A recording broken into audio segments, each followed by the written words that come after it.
नमस्कार। हिंदू को राम राम कहता हूँ, मुसलमान को सलाम कहता हूँ।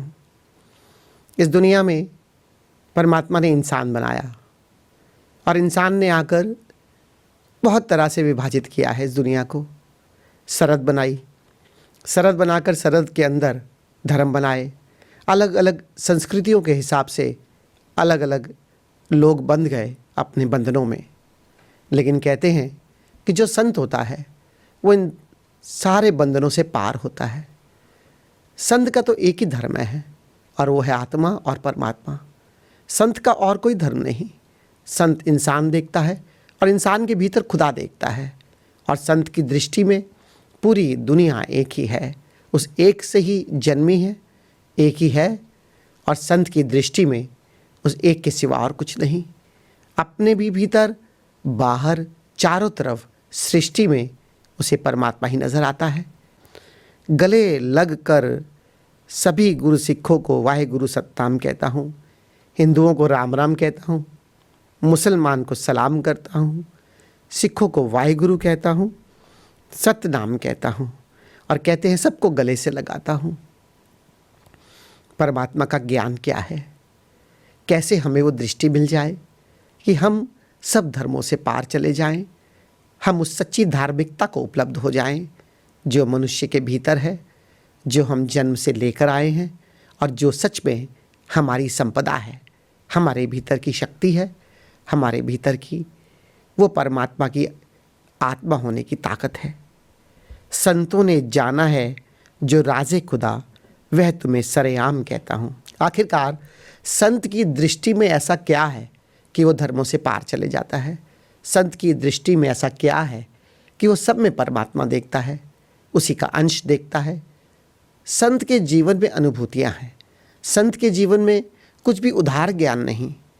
एक बात याद रखना, जब तक हम उधार ज्ञान के पीछे भागते हैं, बाहर के ज्ञान के पीछे भागते हैं, तब तक हमारे जीवन में कुछ भी रूपांतरण नहीं घटित हो सकता।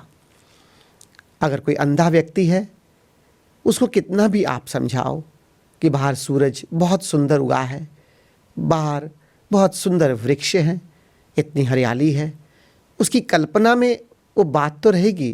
वो थोड़ी देर के लिए उस बात को वो सुनेगा, सुनने के बाद उसे अच्छा भी लग सकता है, लेकिन वो उसके जीवन का हिस्सा कभी नहीं बन सकती।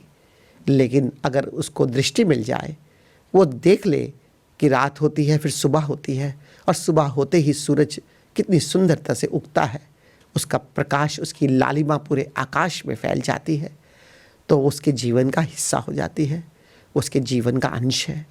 ऐसे ही संतों के जीवन में जो अनुभूतियाँ होती हैं, उससे जीवन में रूपांतरण होता है, उससे जीवन की दृष्टि बदलती है। और संत अपने भीतर एक ही बात अनुभव करता है, संत अपने भीतर शरीर और मन से पार अपने आत्मा की अनुभूति करता है। वो जीवंतता, वो चैतन्यता जो सब जान रही है, और वो चैतन्यता की अनुभव करने के बाद, उसकी अनुभूति के बाद, फिर उसे सर्वव्यापी वो ब्रह्म नज़र आता है जो पूरी सृष्टि में फैला है। और जब उसकी अनुभूति हो जाती है, तो फिर संत के जीवन में संतत्व तभी घटता है कि जब उसने जो जाना वो उसके आचरण में आ गया। फिर उस सबके भीतर वो चैतन्यता देखता है कि एक बार जब तुमने अपने भीतर जान लिया कि मैं शुद्ध बुद्ध चैतन्य हूँ, ये बौद्धिक तल की बात नहीं।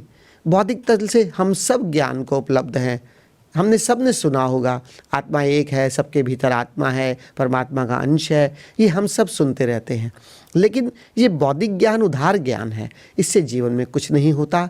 लेकिन जब एक बार उसके भीतर ये अनुभूति हो जाती है कि मैं चैतन्य हूँ, तो संत अपने भीतर ये अनुभव करता है कि मैं शरीर और मन से अलग, उससे पार मेरा होना ये आत्मा रूप में है, ये चैतन्य रूप में है, ये शुद्ध बुद्ध मेरे भीतर जो चैतन्यता है, उस चैतन्यता ही मेरी सच्चाई है।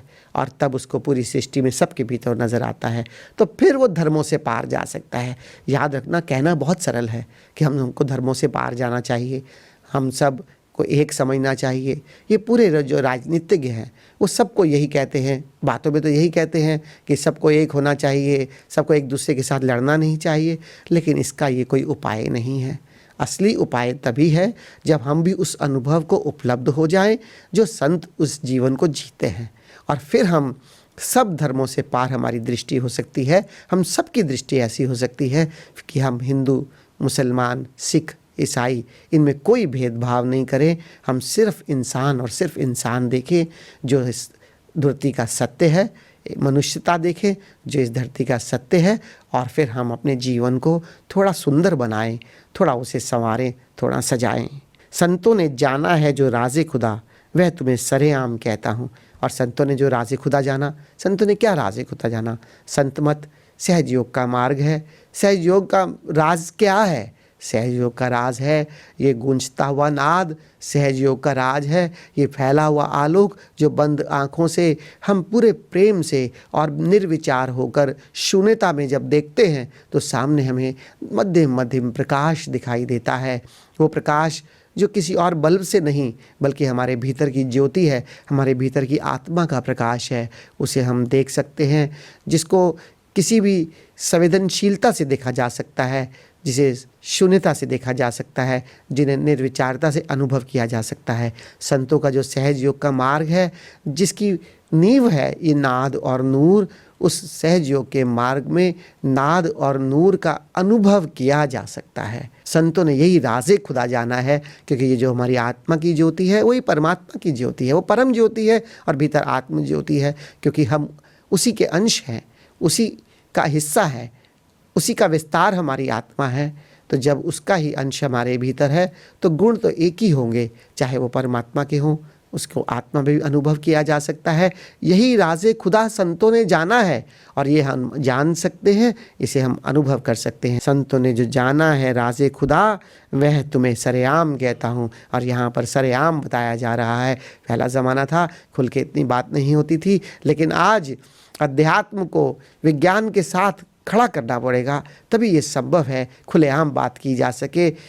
आजकल ये बात बिल्कुल नहीं हो सकती कि केवल तो मान लो, नहीं। जैसे विज्ञान में सब अनुभव किए जा सकते हैं, ऐसे ही अध्यात्म में सब अनुभव किए जा सकते हैं, और इसको समांतर खड़ा करना पड़ेगा अध्यात्म को, तभी उसकी बात बनेगी और तभी जन जन तक ये बात जाएगी।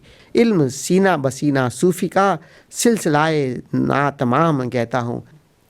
सूफ़ी क्या करते हैं? सूफ़ी ऐसे खुलकर ज्ञान नहीं देते, सीधा बसीना, जो उसका कोई खास शिष्य होता है। सूफियों की ये परंपरा है, बड़ी प्यारी परंपरा है, प्रेम की परंपरा है, लेकिन सूफियों की परंपरा में भी प्रेम से जो उनका खास शिष्य होता है, जो सीना बसीना जो उनके पास रहता है, उन्हीं को जो समझाते हैं। आज वो समय नहीं है कि ऐसा चुन चुन कर कोई आए आपके पास, इतनी सेवा करे, इतने समय लगाए, क्योंकि हमारी जो दृष्टिकोण है अध्यात्म की, वो संसार से विरोधाभास नहीं बल्कि संसार के सहयोगी है। और संसार के अगर सहयोगी है, जीवन के अगर सहयोगी है, तो मनुष्य को अपने संसार के भीतर रहकर, अपने परिवार में रहकर ही साधना करनी होगी। और इसके लिए इतना समय नहीं निकाला जा सकता कि जैसे कोई जाए और गुरु की बहुत सेवा करे और कभी गुरु किसी को सीना बसीना ये ज्ञान दे, बल्कि सच पूछो, जिसकी बात खुलेआम करनी होगी, खुलेआम बताना होगा क्या राज़े खुदा है,